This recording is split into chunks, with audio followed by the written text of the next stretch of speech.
and mortality. As a Muslim, like, maybe this guy doesn't have a will. Maybe this guy never, maybe he has got stuff stored that he wants to kind of, use as money or something in the way of Allah. Yeah, Maybe he's got prayers or fast or something like he wants to. Okay, maybe now's the time to start making them up. So I think the slow easing into death is actually a mercy versus, let's say, the young person that goes on a motorcycle and dies immediately, right? I would agree. That's a huge problem. That's like you can't fix anything, right? Right? And Allah says, "I'll bring death upon you suddenly," right? You enjoy your life, and then suddenly death comes upon you. That is a true punishment versus, the slow. I'm sure we could all fix things. If we knew we had 2 weeks versus right, 2 hours. Right? When someone tells you you have I think maybe we would 2 all months, just you're stop like, what "Oh, we're man, doing and fix everything." I can start planning things. Everybody can fix stuff. Yeah. Nobody has stuff they can't. But it is a little far from the topic of the hadith, but that was always the thought I've had. It's as much as it's a hard thing to say. Oh, cancer is a mercy. Well, if you look at it from that perspective, the slow, predictable kind of journey towards mortality, it is a mercy, right? Versus some of the other stuff we see trauma, or we see like in some other deaths or strokes or heart attacks, or just suddenly you're incapacitated, Can't fix it. and it's over. SubhanAllah. Yeah, no, it's true. I mean, I think there's a blessing always in what trials Allah gives you. Sometimes Allah does give people sudden death, and sometimes it's a reminder for other people in their family, about to help them reform. Sometimes that, like, I think everything that happens, like, there's hikmah behind it. There's God's wisdom behind it. How do you weaponize that? So, I mean, what is a weapon supposed to do? Weapon's supposed to, like I think you said, like, kind of protect you from people. Kind of, when you have a weapon, people are more afraid to basically attack you, right? They're more afraid to assault you because they know that you have something that can deter them, right? So it's a deterrent, but then it's also a means to go on the offense if you have to, right? So that's what a weapon is. And how is prayer fall in that category, right? So I think one thing is, like, you could say that, in a sense, even from a psychological if you don't even think about it religiously, right? When you, like, if you look at, like, the people, like, I'll give you an example, like the people of Palestine, the people of Gaza right now, right? It's like all the stuff that they're going through. And, I think if, like, the average white society, like the average first world culture had to go through that, they'd completely collapse. Everybody would just, they wouldn't be able to survive. But these guys are still, like, of course they're struggling, but they're still able to keep their face and, stay proud about who they are, and not give up their religious identity, because you still hear these people say, like, Hasbi Allah, when they're being, like, in tons of videos, they're doing Jama'ah prayers, and, like, they're still sticking with their religion. They're not despairing of God, even despite all the evil that's happened to them, and the trials that have occurred to them. Like, they're still so persistent. And so, like, an atheist in the West who's just sitting on his armchair, speculating about this, I mean, it doesn't make sense, right? It doesn't make sense that people can be that strong. But it's because of that fortification through dua, through actually supplication to Allah, holding that tawakkul, that trust in God, that helps to ground them in their life. So just psychologically, it fortifies you. Even if you say, oh, that higher being doesn't exist, right? Like, from an atheist standpoint. But still, like, these people are now so much stronger, so much more powerful, so much more resilient because of their belief in that higher power, right? So I think that's one way to look at that hadith in some sense, but that's a very atheistic standpoint. But even from an atheistic standpoint, it actually makes you a stronger person for sure, psychologically. And I think that's also why maybe a lot of cancer patients, they end up becoming more religious, because it's a way to cope with that trial, that tribulation, that traumatic experience of having cancer. It's a way to cope with it, because when you don't actually believe that there's a higher power, you don't believe that there's a sense of purpose and direction. It's kind of like, well, I got cancer, like, my whole existence is screwed, you know. Of all diseases, it's not like one that just, it's not like a moment in your day. Yeah. It's like the whole day, every time you're reminded of the treatments in and out and the weakness and it's horrible. It's almost like your identity. That's okay, man. Cancer is your identity at this point. So, yeah, you know, so that's a perfect example of how actually that faith in Allah and that having that tawakkul and supplicating to God. And I've actually seen some cancer patients, they actually will tell me, like, please pray for us, you know, like they'll straight up ask you as their doctor to pray for them, even though that's technically, you know, you're treating their cancer and you're not really supposed to cross into that, you know, technically from a professional standpoint, they'll say, oh, you shouldn't cross into those bounds. But no, I mean, I think it's who have that resilience, you know, and are using their belief in God to help ground them through their trials. But I think that might be one way to look at that hadith, you know. And I think the second way is, well, from a believer standpoint, right? From a believer standpoint, when it comes to du'as, some people, they might actually say, you know, Allah already has everything predestined, right? It's already decided what trials you're gonna face, what hardships you're gonna face, what reward you're gonna get. So what's the point of doing du'a? What do you guys think about that? Your actions don't change anything. Well, that's a super deep. That can go on for years. Yeah. I've always thought about that. Is everything predestined? I guess you know, then you have to ask yourself that. Yeah. What's predestined? What's not? What's super clear? What's ambiguous? So, do I personally believe is everything predestined? No. Does God have all knowledge? Yes. So that's my take. I mean, but some people believe everything is predestined, even in Islam.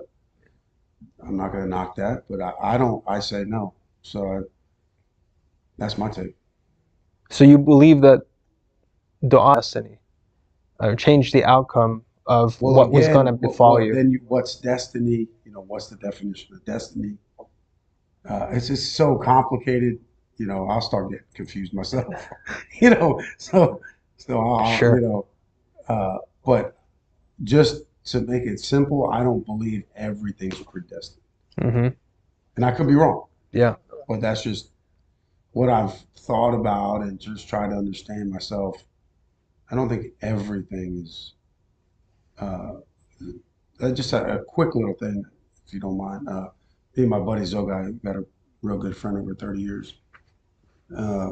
This lady was on the news, and she's in a hotel room, and she has like 11 kids, and this is about predestination or does God will everything? And she has like 11 kids. They're all from different fathers, and she's on the news, and she's like, "It's your responsibility to take care of my kids." And it's in Tampa, so you can find on YouTube.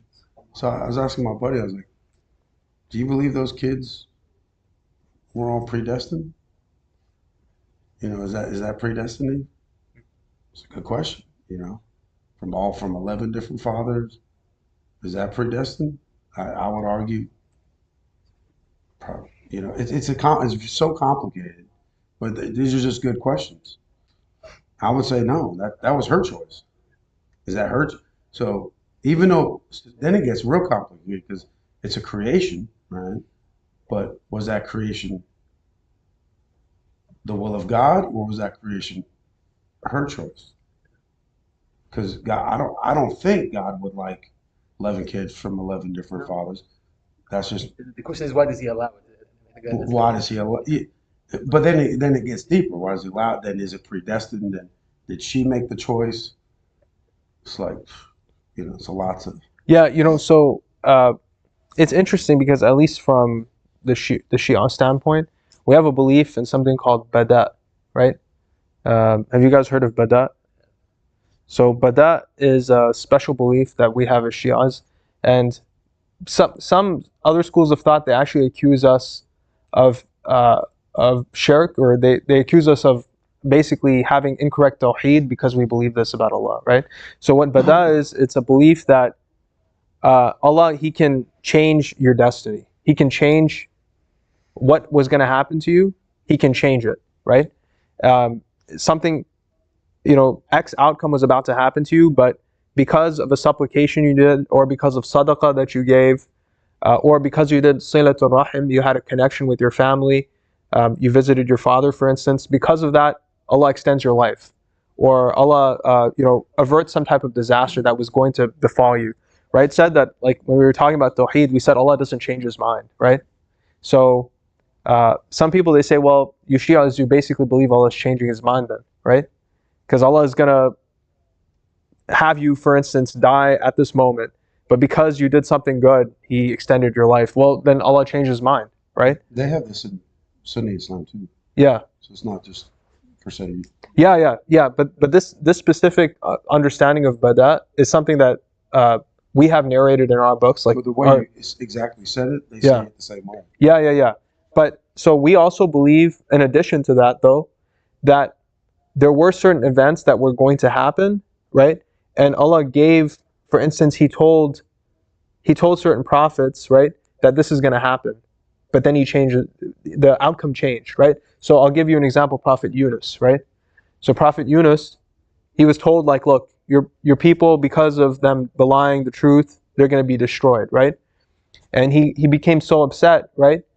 And he was basically asking Allah to punish them, right? But basically, when it was kind of like decreed and everything, he decided to like run away, right? He decided to go, and then of course, even despite Yunus giving them this warning that, look, you guys are finished, Allah then saved them, right?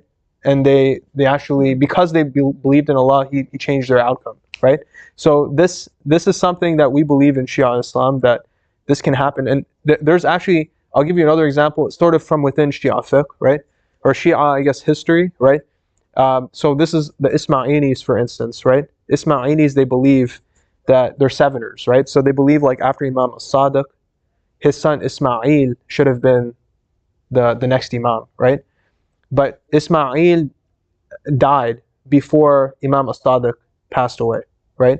So because Ismail died, we Shi'as, the Ithna Asharis, the 12ers, they say, no, he can't be the Imam because he died before the 6th Imam actually passed away, right? So there's no way, because there's no way he's going to be the next Imam then, right? So we believe in Imam Al-Kadhim, alayhi salam, of course, right? But they believe in Imam, they believe in Ismail as the next. That's why they're called Ismailis. So there's a belief in what they call bada when it comes to this, right? So they say that Imam as-Sadiq, alayhi salam, right? He initially he gave this impression, or he gave this basically notion that Ismail was going to be his successor. But then Ismail died early, and the actual Imamah went to Imam Al-Kadhim. So this was an example of bada, because all the people thought Imam as-Sadiq was being very clear that Ismail was going to be my successor, right? But then it didn't happen. Then Ismail ended up dying before, and Imam Al-Kadhim alayhi salam became the next Imam. So this is again an example of what they call bada, right? So bada in Arabic, it's actually used in the sense of it means dhahara. Dhahara, it means to become apparent, right? So when you say like yabdu li, for instance, yabdu li in Arabic, it means like it appears to me, it seems to me, right? So basically this concept of bada, it's incorrectly understood by some of our Sunni brothers. They believe that we Shias, we think that Allah changes His mind, or he suddenly, it seems to Him that maybe He'll just change his mind. He'll change His opinion about something and change someone's destiny, right? But that's not how it is. That's not what we believe, right? So what we believe in something. It's a verse of the Quran. It says, "Yamhu Allahu ma yasha wa yuthbit wa indahu ummul kitab," right? That Allah He erases out whatever He wills, and He establishes whatever He wants in the book, right? And with Him is the manifest record, is the actual ummul kitab, right? The mother of all books, right? So this verse, it's talking about how Allah can strike out whatever is in the book of destiny, and He can write and establish whatever is in the book of destiny. He can change, He can alter someone's destiny, right? So what we say is that there's basically certain things that are what we call hatmi. They're going to definitively happen, right? There's no doubt about them. But there are certain things that are what we call, mashruta. They're tied to certain conditions, right? Allah has power to alter those conditions, and He has power to change when that special thing is going to happen based on those conditions. So, for instance, if you were going to die, Brother Bilal, tonight, right? Because you gave some sadaqah, now all of a sudden Allah extended your life 20 years, right? So that, for instance, is your actual qadr with Allah. Allah knew, like Allah, in Allah's infinite knowledge, that the end of your life is going to be in 20 years. That was already written, But what's currently in the books with the angels is that you're going to die tonight, right? But because of the good deed that Allah knows you're going to do, then it changes, right? Then for the angels, it changes in their book that now you're extended 20 years. When you say angels, you mean like, let's say Mikael, I think. Israfil is like the, yeah.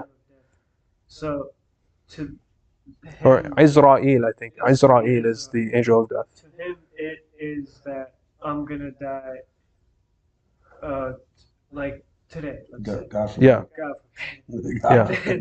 But to Allah knows when my actual due date is. Yes, Allah knows your actual date of death, but the angels have a record in front of them that can constantly change based on the circumstances in this world. Of course, Allah's knowledge is it doesn't change. It's static, right? It doesn't change. Allah knows the ultimate outcome of everything.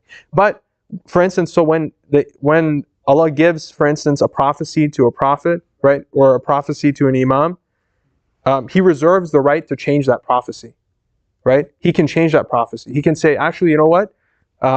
Although I gave you this prophecy, I'm going to alter it. But this is very, very conditional, because Allah doesn't do this normally with the prophets, because then people would say you're a kadhib, you're a liar, if you're giving us false prophecies, right? So Allah, He changes just a small, for instance, detail. So when it came to, for instance, for Imam as-Sadiq alayhi salam, right?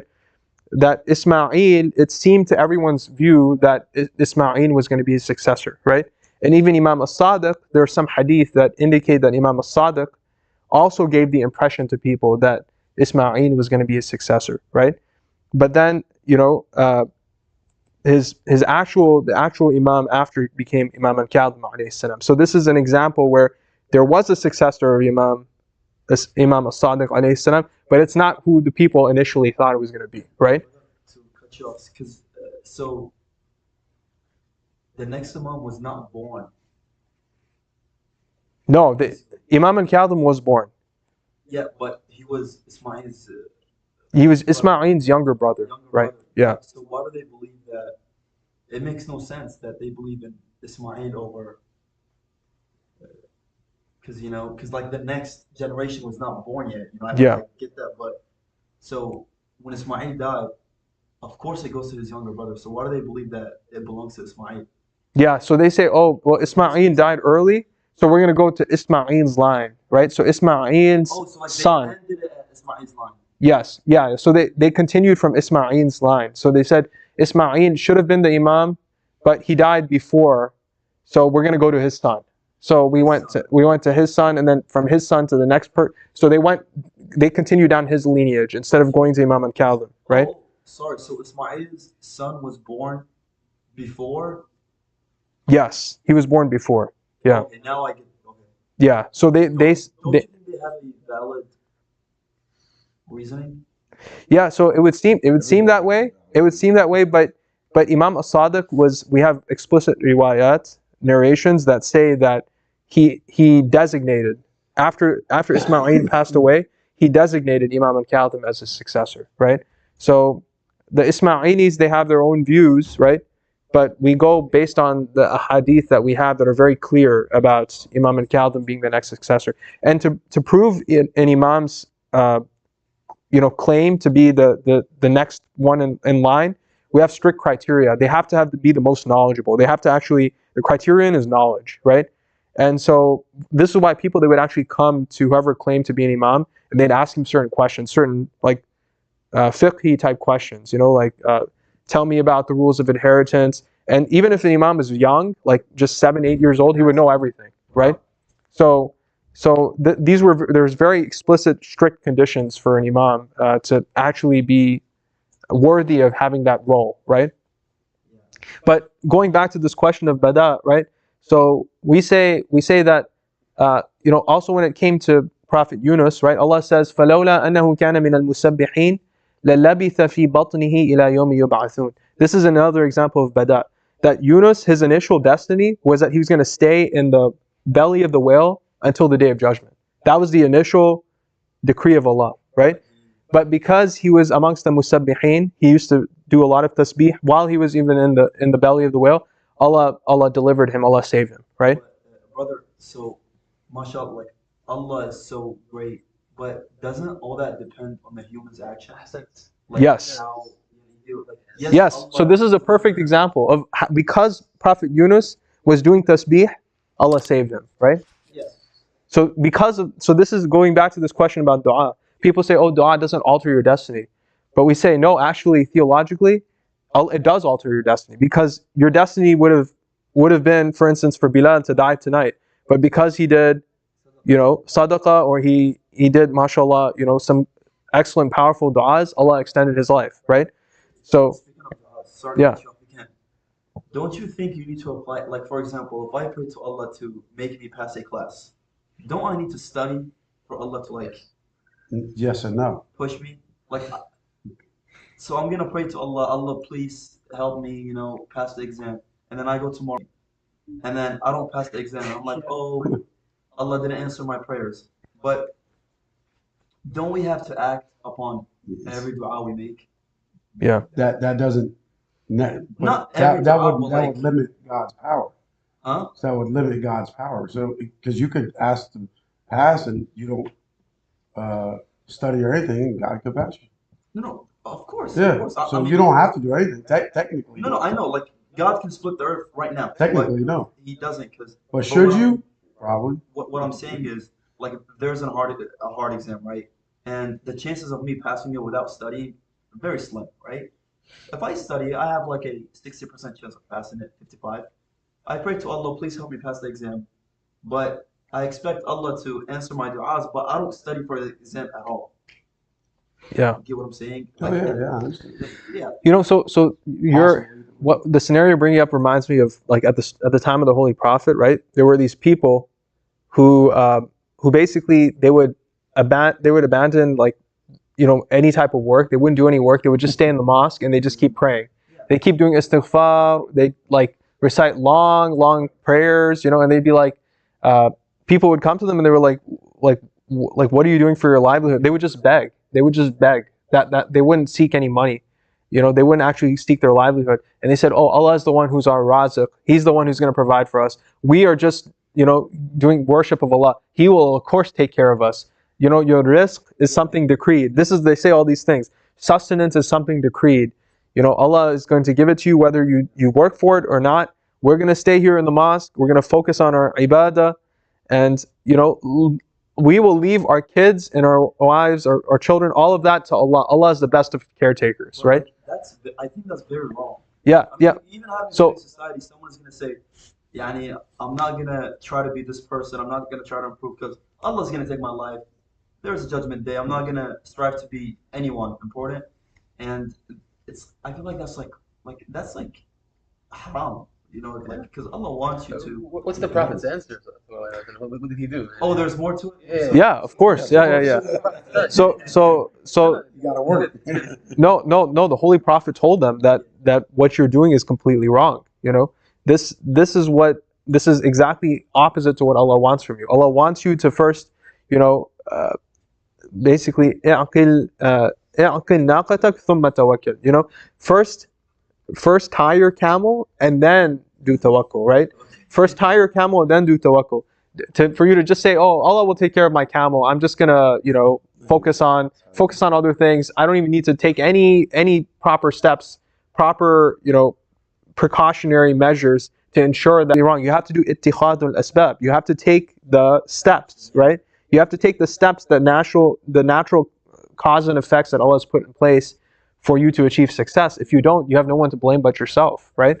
Of course, so what a believer does is he takes all the precautionary steps. He does everything he can that's in his control, and then he leaves what's outside of his control to Allah, right? That's the way you should approach that in your life. So You know. the next question is the predestination. What factors are, like, how do we know? How do you know what's predestined? Yeah, I mean, How do you know? the reality is we don't know. Allah is the one who has ultimate authority to make. But the thing is, the things that Allah decrees, right, can change, right? In terms of in the record that's with the angels, of course, in Allah's knowledge it doesn't change, but in your sort of at least your book as it stands, it's possible for things to be wiped out and rewritten, right? Depending on what you do, depending on your actions. Those actions are known by Allah, you know, in pre-eternity. But the actions that you're going to do. You say something is predestined. Can you or I say this thing, your birth is? What can you say is predestined? So we of course everything is predestined in Allah's infinite knowledge. You know, I mean. Yeah, but how do, like, again, those kids? What's predestined? Can we say what's predestined? We don't have knowledge of that. Yeah. So can I say I was predestined? Me? If it already happened, it was predestined. Yeah, I mean, of course, well, that goes back to those kids, because I was like, man, I don't know. They were predestined because otherwise, how did they come to possess? Well, that's another great question. And I think everything. So the way to think about it is everything is known in the infinite knowledge of Allah, right? But your destiny can change. So it's like kind of like Allah knows all the paths that you could have taken, and He knows the path you will take, right? So the paths that you could have taken, right? You might be on path X right now, but Allah knows eventually you're going to be on path Y, right? But you're going down path X, and He knows at this point you're going to change and you're going to go to path Y right here, right? But everybody, so all the angels and all the, you know, basically, so for us, all other higher creatures, it seems to them that you're going down path X and you're going to continue down path X. But Allah knows that you're going to switch here, you know. However, your book is still written as if you're still going down path X. And then all of a sudden, because you did a good action that Allah already knew you were going to do, then your path changes, right? Would the Imams be at the level of the angels in knowing when, like you said, the angels weren't informed yet that, like, for example, this change of destiny take place? Do you think the Imams would know that? Yeah, so the Imams, Allah does give them knowledge that can be conditional sometimes. That they don't have, like, they have this type of ilm, we believe, for the Imams, what they call ilmul balaya wal manaya, right? So they have knowledge of, like, you know, what tragedies are going to befall the ummah, and specifically when people's lives are, you know, going to end. So, like, for instance, Imam Ali told many of his companions how they were destined to die, right? We have, for instance, narrations that say this. So yes, I mean, there are certain things that the Imams were told as prophecies, but they're still given conditional knowledge. They're not given detailed knowledge of everything, you know. So we don't believe that specific detail about the Imams, that they had infinite knowledge about everything, you know. It's, of course, Allah chooses to give them knowledge for certain reasons, for certain specific occasions, right? And the proof behind that is the Imam Sadiq alayhi salam occasion or like situation. Yes. As proof that he did not have the full knowledge. So something could that happened, or the prophets, so the same thing. They did not have the full knowledge. No, I don't think. I think in the Quran it says no one has the full knowledge. Full ilm al-ghayb, no one has except Allah. Of course, yeah. Does anyone hold the other view though? Oh, I'm sure. That specifically what? That they would have complete knowledge. No one has full knowledge. No, I'm saying do any among the Shia hold that they do? I think some Shi'as do, but it's mostly those who haven't been educated. Like, they don't. There's a gradient of, like, how much. Yeah. Yeah. Yeah, you know. So I would say. I would say yes. I would say the lay Shi'as, some of them have this view, But those who have studied and properly understand the sources and what the Quran says, for instance, they wouldn't say that. They would recognize that the imams, the type of ilmul ghaib that they're given, the type of knowledge of the unseen that they're given, it's very, it's dependent upon circumstances. And so this is actually, a lot of, like, for instance, like the signs of like the reappearance, like a lot of people like give whole lectures about this, about like the Sufyani's going to come, and for instance that there's going to be there's going to be a shout from the heavens, that for instance the Yamani, the Khurasani. Have you guys heard of all this, right? So you hear like all these signs, and these are in our narrations, and they're also actually in the Sunni narrations, believe it or not. It's all mentioned, right? But like this, you'll find people get really into like the specifics. They're like, Sufyani, he's going to be from this tribe, and his name is going to be this, and like, they even go into the 313 like companions of the 12th Imam. They're like, oh, we have all their names actually written and like recorded, which lands they're coming from and everything, right? And it's like, well, I mean, honestly, these things are extremely these types of details. That level of granularity is actually, you shouldn't rely upon it. It's not reliable, right? Because it changes with circumstances. Is it unreliable because of its capacity to change, or because the ahadith themselves are first off, the ahadith themselves are unreliable. Because I'm assuming that's but even there are some that are strong. There are some that are strong, but the thing is they contradict each other, right? So each one says something slightly different. And what that seems to indicate in terms of this situation is that different imams were given different levels of knowledge about this at different times, right?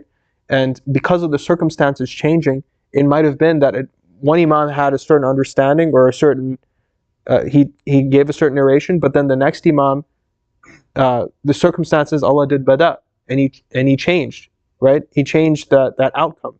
And it's possible, many of our imams at the time, it's possible they didn't know exactly when it was going to happen. They thought it might have been 200, 300 years from after, the greater occultation that Imam al-Mahdi was going to come back. But Allah did bada. Allah changed that outcome. And so now here we are at 1400 years later, right? So, of course, even Imam al-Mahdi, alayhi salam, he doesn't know exactly when he's going to come back. That knowledge is only with Allah, right? So he's waiting for Allah's decree to tell him, okay, now you can reemerge, right? So, none of our imams actually even knew exactly when Imam al-Mahdi is going to come back. So there was a question online saying, who writes our path? But they said that if it's Allah that writes our path, like He knows what's going to happen, we're predestined. Why is it that there's non-Muslims? Why is it that there's people that are astray, that are like not even on the right path? Like, why is this like a sort of like injustice or whatever? Well, this kind of goes. I have a question that I can never get an answer to because it goes on forever. Is my will or God? Is there my will?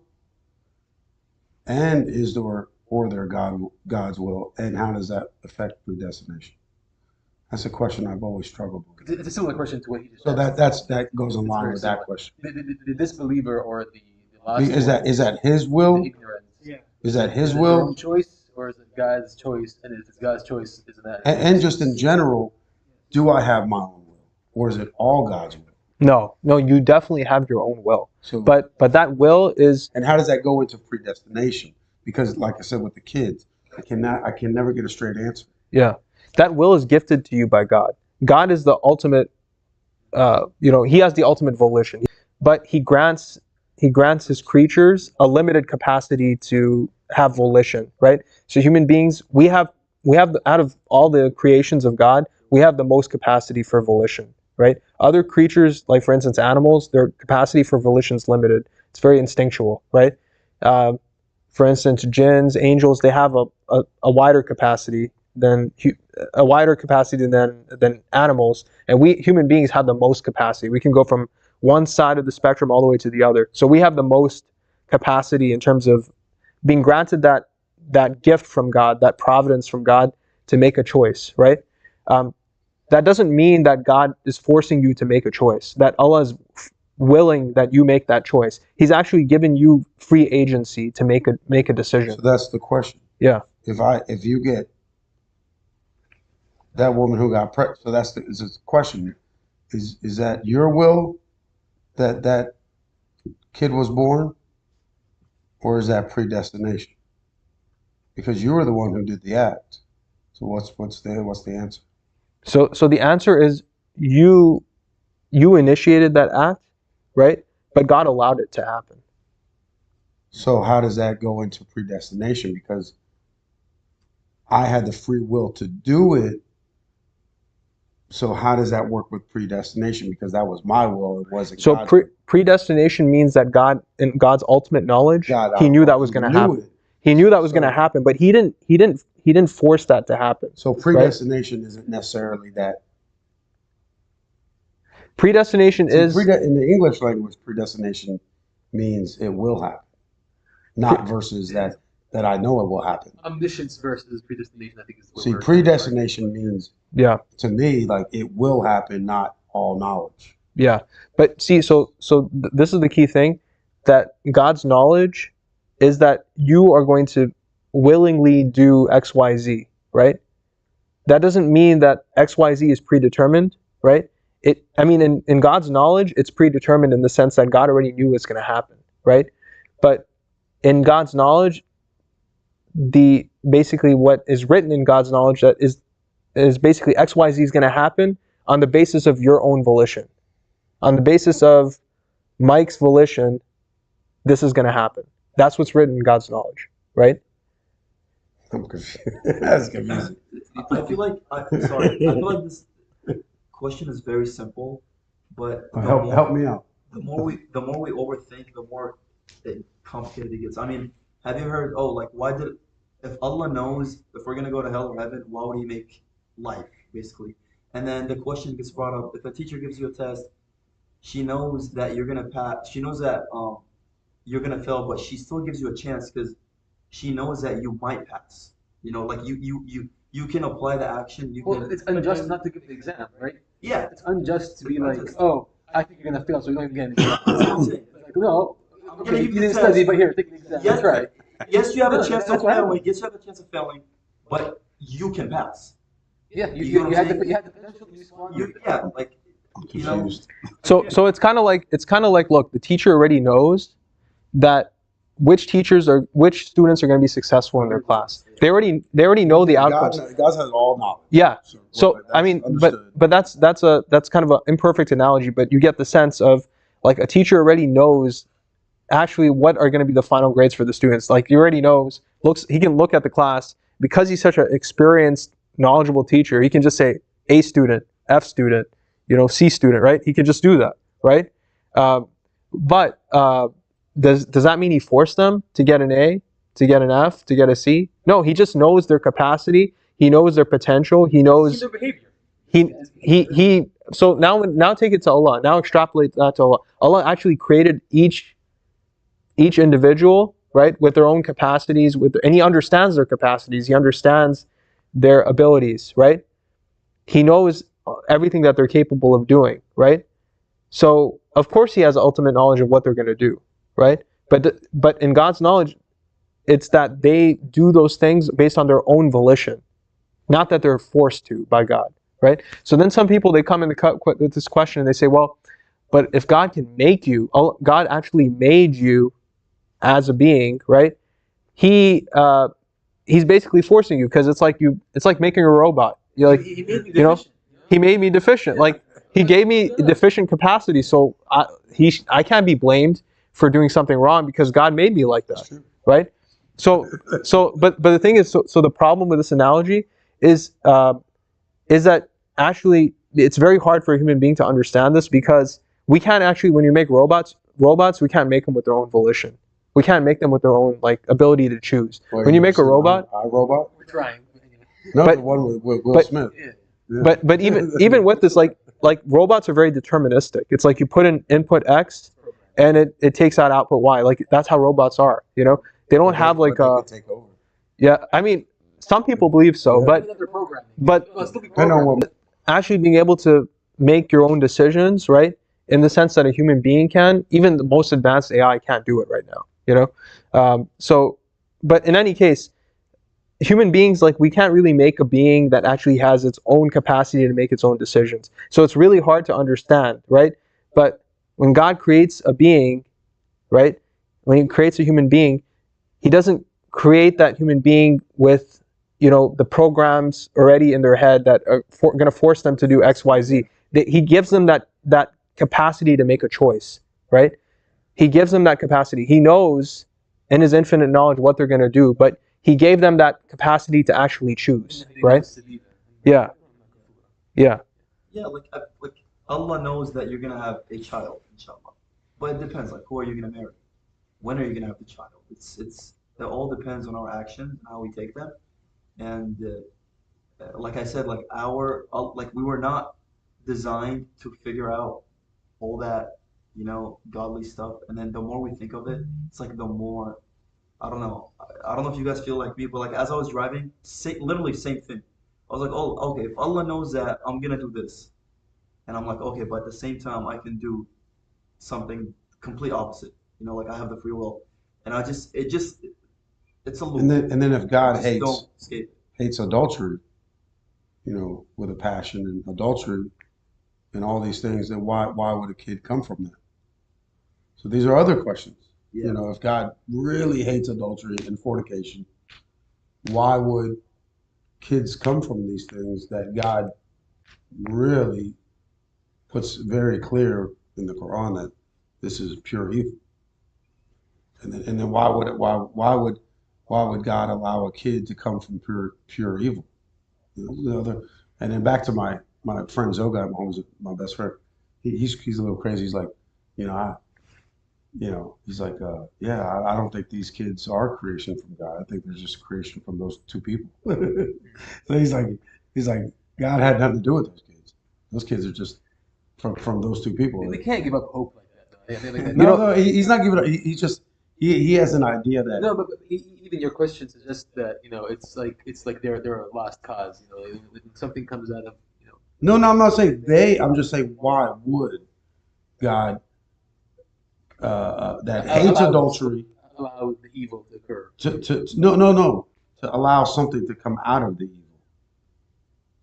If God hates adultery so much, why would a baby come out of that really bad evil? This is a question that I don't have answers to. But I think one thing is sort of the sunnah of Allah, or the way that Allah behaves, right? Is He takes out tayyib from khabith and khabith from tayyib, right? English. So meaning, like, He takes out that which is wicked from that which is pure, and He takes out what is pure from that which is wicked. Allah does not require the origins to be pure in order to take out something pure, right? Yeah, of course.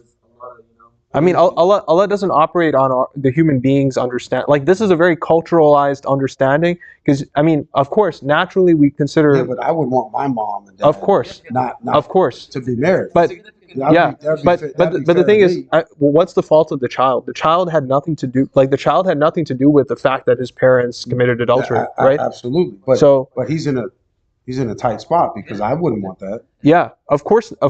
Then I could blame God. But God does not judge that child based on their past. Yeah, right? but that child could say, God, why would you do that to me? And he should. But why? But God, because he had no doing in this, and so he could say, God, why? If you created me through why did you do that to me? Aren't we all here in the first place because Adam alayhi salam was expelled from the garden? I guess. So because of that I don't know. mistake, like whether you're born from adultery or not. That's a great example. Well, no, because I don't. Again, I want to be brought up in a household with a mom and dad. Because Adam made repentance afterwards. He wished he had not done that. Yeah, but and yet had he not done that, none of us would exist. Well, I don't know. I don't have those answers. Because so how come Allah said we were going to make a successor on earth? And then some people. It's because God already knew He was going to do that. Yeah. But nonetheless, in that moment, He made a mistake, and that was required though for that outcome to come about. Yeah, so because Allah knew He was going to make that mistake, could be right? Righteous, even though he's from adultery, but that negative circumstance still had to happen for it to come about. But Right. did it have to happen? I mean, It was in the divine plan. It happened. well, again, what I'm struggling with is, did the parents just So how about this? I'll rephrase what you're saying, because people bring this up about Imam Hussein, right? Like, this is something that actually Yazid and Ubaydullah bin Ziyad, they themselves said this to like the family of Imam Hussein after everything that happened, right? That the one who killed Imam Hussein is God. God is the one who killed your brother. Like, that's what he told Zainab, right? well, if you believe that just death comes from God, I mean, yeah, did he kill him? Did he actually kill him, or it was God who killed him, you know? And it was God who decided that Yazid should be the Khalifa. You should just surrender to God's God will. kills everybody technically. Yeah. So, No, but the reason he Technically, died in such a gruesome manner is because God wanted well, it. that's a separate issue, because then you could say, well, people have their free will Yeah. to do that. Yeah, but the thing is, so just because things happen in the universe, right? Objectively, things are happening. That doesn't mean that God wants those things to happen, right? So I think that's God is happy. I would say no. God is happy to see that happening to people. No, of course not. You know, but so God allows it to happen because of human. He's given the human being agency. He's given human being that volition, that free will to do what they choose, right? And that's because this earth is all a testing ground, right? This whole like dunya is a testing ground, and Allah has given us this capacity to make a choice, to see how human beings interact with each other, right? And of course, the final justice, the final decision is with God in the hereafter. But I mean, this whole universe is, the whole dunya, the way that we're living in it, is it's built based on human free agency, right? It's a very low level of existence too. It's a finite. It's still, I'll always. I told myself I'll always be confused. No, it's That a good question. I'll never grasp the concept of destiny. It's a very I'll always, and it's fine. I mean, That is normal. yeah, I'll always be confused. it's not something which is in a human being's capacity to that's fully what I figured understand. out. We can understand these concepts in what we call ijmalan. Ijmalan means like kind of like in summary, or like, you know, summatively. We can have a sort of conception of it, but the details of, you know, how God makes decisions, you know, the wisdoms behind them, sometimes are beyond our capacity to understand, right? It's just like the parents of the kid that Khidr killed. Yeah. So Khidr was with Musa alayhi salam. They see a young boy, he slaughters. Musa alayhi salam was like, what's going on? Right? And eventually Khidr told him, you know, this kid is going to grow up to be bad to his parents, so we wanted to replace this kid with a better, you know, progeny. The parents, of course, probably didn't know anything about this. They probably were mourning this kid that just got killed for no reason, or at least the parent no reason. So some things that happen in life, the wisdoms, and this is an extreme example of wisdoms, you know, being not apparent. But, you know, same thing with the, you know, 11, you know, children at wedlock. Yeah, Who knows what the wisdom is? To be allowed, the wisdom to be allowed. Yeah, but why did it happen? The person chose that to happen. Yeah, my buddy, he's crazy. He believes that God created two people, might not be Adam and Eve, but maybe four or whatever. Two people, those two people create, and then the rest of human is left up to those people. So God, God just said. Yeah. So I'm not saying that, but no. He's saying that some people actually believe this. That God created two people, whoever they were, and then they have the choice to procreate. I'm not. So some people actually have this ideology. Yeah, it's not my belief system. Where God's hands off. Basically, he's just kind of like. Yeah, and because it's hard for me to digest that thing, like, and even certain communities around here, I won't say the names, they do that. Yeah. They have 11, 12 kids, and you know, they're not married, and they're all different fathers, and that's not good. you know, so I'm thinking to myself, but this concept actually this is how a belief of some of these ancient Jews, right? Like Allah says in the Quran that the Jews, they say that God's hands are tied, right? And it says, may they be cursed, and may their hands be tied for what they say, right? Rather, God's hands are open. He freely dispenses as he chooses, right? So what is that saying? It's saying that, like, so these Jews, they used to have this belief that God predestined the entire world, right? Like clockwork. And now he just like sits back and lets things just go as they will, right? He doesn't interfere at all in his creation anymore. He just set the gears and he just let it go, right? But we actually, Allah in this verse of the Quran, he says, no, this is completely false. I have complete dispensation. I can at any point say, look, this cogwheel, I'm going to move it here. I'm going to change this to here, right? In response to our and it's in response to us doing dua, us doing the things that take us closer to Allah, right? So why are these communities doing this? Because they chose. But God can turn the wheel. If they choose. If they choose or if God chooses. God allows them to choose. But God could override them. There's a verse in the Quran, Allah doesn't change the state of a people until they change themselves, right? But you also say God can turn the wheel at any moment. Yeah, but Allah turns the wheel when you yourself change, so right? Bound? He's not bound. Allah is not bound at all. But it sounds like he's bound. No, he's not bound. If he has to wait for the creation to change, that's what you just kind of said. I understood. I could be wrong. No, I mean, the limitation is in the creation, not God. But God's the limitation is that God says as a rule, right? Yeah. That I will not. So it's like, for instance, if you impose a rule upon yourself, is that saying that you are limiting yourself? Not really. Allah has a choice to do whatever He wants. But Allah said, at least when it comes to the human beings, as His creatures, right? He says that I'm not going to change your state until you change what is within yourself. If you show those signs of trying to take one step towards God, God will take 10 steps towards you. And so you're saying that he could never overrule that and say, look, you guys are not changing. I'm just going to step in here. Yeah, he certainly could. Okay. He certainly could, but the rule that we see in the Quran is this, that Allah doesn't change the state of a people until they change themselves, right? And then the verse continues, and if Allah wants evil for a people, there's no one who can divert it, right? There's no one who can be a barrier to stopping God's wrath if God chooses so maybe that, that's a wrath, right? Which I don't know. Yeah. So I came here for a question. This might be off topic before we move on to the next. No. There's no off topic. Are we going to do the unheard of Sahaba? We'll see what happens. I came here for a question, right? So, like for example, Sahih Bukhari and Sahih Muslim. When we look at these books, why do we as Shias take stuff that we want to believe, but don't take everything else that we don't want to believe? Because everybody does it. Christians do that. I watch the debates.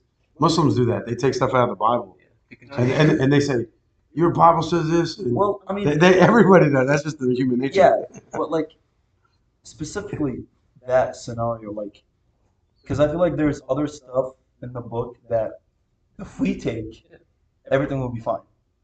But we look at things that we want to believe in and support our argument, but things that don't support us in any way, we're like, because of Bukhari doesn't remember. Muawiyah corrupted the hadith, but other hadiths are like, oh, they're fine, we're gonna take them. Like, how does that make sense? Yeah, so there's actually a statement from Imam Ali in Nahj al-Balagha, right? So it's very interesting. So in Nahj al-Balagha, right, Imam Ali, you know what he says? He says that, Shaitan, he doesn't come to you with full 100% falsehood, right? He doesn't come to you with 100% falsehood, right? What he does is he comes with a little bit of truth, a little bit of falsehood, he mixes them up, right? And then he presents it to you, right? So how does that connect? So what I'm saying to you is that it's not the case where if something's false, right? You say, oh, 100%, Bukhari is 100% wrong, right? It's 100% wrong. This is a complete, like Bukhari was a complete liar. He was a complete fabricator. Everything in this book is 100% wrong, but again, right? That doesn't answer the question. Hold on. So no. But what I'm saying is, that you have to work on nuance, right? So you have to understand that Bukhari has some things that could be close to the truth, right? and there's certain things that are just way off, right? Because of course, the Umayyads did have an agenda, right? They had an agenda to cast Islam in a certain way, to allow them to do the evil that they were doing, right? So saying, like, for instance, the Holy Prophet would pee standing up, and he would just, like, like go to music, seeing like slaves just like dancing, and he'd be okay with it, and he did X, Y, Z. Like, they tried to do all this. The one that Said was saying during Ramadan, I don't know if Yeah. you remember. Yeah. Him and Aisha. Yes. Right. In the room, which I think is ridiculous. But like Yeah. at the same time, we're humans too, man. Of course, So, like, of course we're humans, but It's like of course we're humans, but the thing is that, like, so first off, our criterion, we actually have our own separate whole corpus, right? Kitab al-Kafi. We have 4 hadith books of our own, and actually our hadith books, if you look at all the Sunni books on one side and the Shia books on one side, right? You know how many times more hadith books, how many more times hadith we have than the Sunnis? We have like 10 times more hadith than they do. 10 times. Like, so we have a huge corpus of hadith that came from our imams, right? All of our imams, like, independently, like the Sunnis, they use the Sahaba, right? Their only source of information about the Prophet is the Sahaba. But for us, we get our information from the imams, right? And they tell us, because they were the actual, right? Ahlul Bayt adra bima fil Bayt. The Ahlul Bayt, they know better what happened to the Holy Prophet, right? So we get our information from the imams. So we have a completely independent source of knowledge. And what we do is we take Bukhari and we say, okay, what Bukhari has said, let's look at it in the light of what our imams have told us about the Prophet. And how much of what Bukhari says actually lines up with what the imams say. There's certain things that Bukhari says about the Prophet that are great, but there's certain things that are like completely against what the hadith from our imams say. So we reject that portion for sure. And the same criteria applies to the Shia hadith as well. You know that, right? Like, you have to look at them critically as well. If they You don't do. match the Quran, if they don't match the more stronger hadith about the Prophet ﷺ or about the Imams because the same thing happened to them, where people, haters of them, went into the hadith, as well as the exaggerators went into the hadith. And that's what I like to say, that Shias were much more realistic than the Sunnis about hadith. Because Sunnis, they say the Asahhu kitabin ba'da kitabillah Sahih al-Bukhari. They like say this is the most reliable book after the Quran. Everything in Bukhari is authentic. I've heard that many times. Like when they say that we follow the Quran and the Sunnah, what they mean by the Sunnah is their books. Like Bukhari, Sahih Muslim, which I think is ridiculous, because there's like some stuff in the Sahih Bukhari and Muslim that are a complete joke. Yeah. There's every book. There's going to be something wrong. Yeah. But see the Shias, like these Sunnis, they like laugh at Kitab al-Kafi, like 50% of it is like weak narrations. You guys don't even have like a solid book, like what do you have in comparison to us? We have 100% reliable Sahih al-Bukhari, It's like, but seriously, you guys like don't understand that, like, oral traditions, first off, there can be exaggerations in some of these things. There was a lot of agendas at that time. There was like Bukhari's like assembling these things, like 3-4 generations after they were originally said, from like, he said, and he narrated from me, who narrated from him, like 3-4, he lived at the time of Imam as-Sadiq, so like around it was just at the start of the Abbasid Empire, which is, I think, no, it was a little after Imam as-Sadiq. It was like around, I think, like around the 8th Imam, 8th or 9th Imam, somewhere around that. I said, they used to say all the time. One guy said, "Oh, it's 100% authentic." So I said, "What's the Quran then?"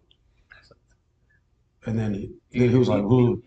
So he's like, "Bukhari is 100% correct." So I was like, "So no." I used to say, "So what's special about the Quran?" Because if that's 100% correct, then then what makes the Quran special? The Quran is special. Why? Because it's no doubt, zero doubt. So that means, by that statement, any other literature has to have a doubt. By that statement. So that's the cream of the crop. So I used to fight that all the time. I was like, there's no book that can be 100%, because then now it's equal to the. Now it's equal to the. And so there's nothing equal to the word. How was Nahj al-Balagha? Like, was it? how was it made? Like, was it way after? It was around, yes, it was after Bukhari. It was like around 430 after Hijrah. So that's like maybe about 400 years roughly after Imam Ali. Yeah. And also that book has to look at it critically as well, because there are there's discussion about. I mean, we don't take everything in Nahj al-Balagha as completely 100% authentic. You know, there actually have been some people who have tried to assemble chains of narration for many of the things in Nahj al-Balagha, but Nahj al-Balagha is a book of like adabiyat. It's like a book of like literature more than anything. That's what Sharif al-Radi, when he compiled this, he came with that specific aim to compile a book that assembles the literature of Imam Ali, you know, and like try to gather as much as he could in one book, you know. So of course, we don't consider everything in it beyond any question. None of our books, we Shias were very realistic actually. We know that nothing after the Quran, everything else is like has weaknesses, you know. And so to be honest with you, I think we have a much more realistic way of approaching hadith than the Sunnis do. Yeah, they always say it's 100%. They like, yeah, like they think Muslim and Bukhari is like, no, Bukhari first. But I mean, yeah, like right after Quran. You should ask them why. Really, because of the logical reason. Is this guy Maksum? Yeah. Did the angel come down this guy? Like, why is this guy 200 years later, or 100 something years later, this guy suddenly is. And what's weird is it's out of their 4 rightly guided caliphs too. It's not even inside. Yeah. So that's what even makes it more weird, is that it's not even. I've always said, what authority does he have?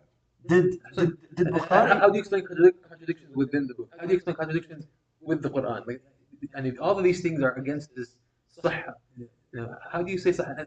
And then ideological contradictions of people fighting each other in the sahha, like historical contradictions. How do you explain all this? You can't.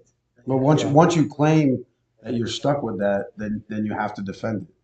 That's the problem. And so you know, it's hard. So that's why I don't claim that. For example, I don't claim anything. In Bukhari, someone asked Imam Ali, he was like, "Who's the greatest man after the Prophet?" Yeah. And Imam Ali replied with, Abu Bakr, right? This and that, like.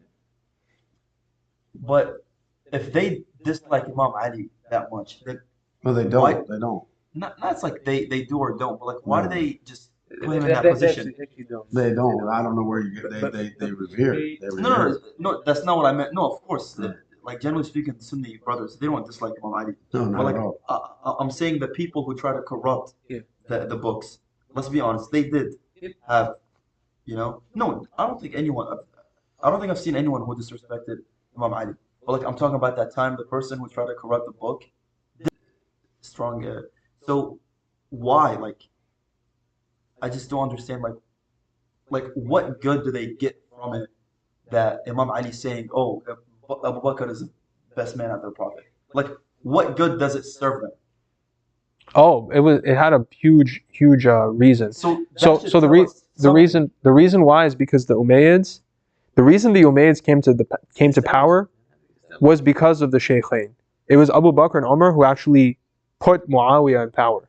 The reason he actually had that position was because of Abu Bakr and Umar. So what they wanted to do is they wanted to establish Abu Bakr and Umar as the best people after the Holy Prophet, so that they could then use that as a form of a springboard for their legitimacy. It's like if Abu Bakr and Umar are the best ones who should have been the leaders, right? Then our Khilafah is legitimate because they're the ones who put us in authority, right? So, yeah. It's just stuff that goes on in my mind. Yeah. No, they're great questions. You know what I find weird too is when they say that people become Muslim and they say La ilaha illallah Rasul, and they leave it at that. But they should say, well, no, you have to believe in this. So it's kind of like trickery, longevity in this. I've been doing this since '85. If you claim something, they just say, do you believe in one God? Do you believe in the angels? Some don't, you know, and that's it. But then you find out, you have to believe in this and this and this. So then at what point does it end? I thought I just had to believe in La ilaha illallah Rasulullah. And then I felt, oh no. We figure out who had the most knowledge. So if you reject this book now, you're out. So I think they trick people. Well, I think there's a core of the religion that we share with the Sunnis, right? That, of course we have differences when it comes to Tawheed and like the details of like the Prophet's life, but sects of Islam. Yeah, but I mean, there's a core belief that is essential as a Muslim, right? And then there's, I mean, of course, yeah.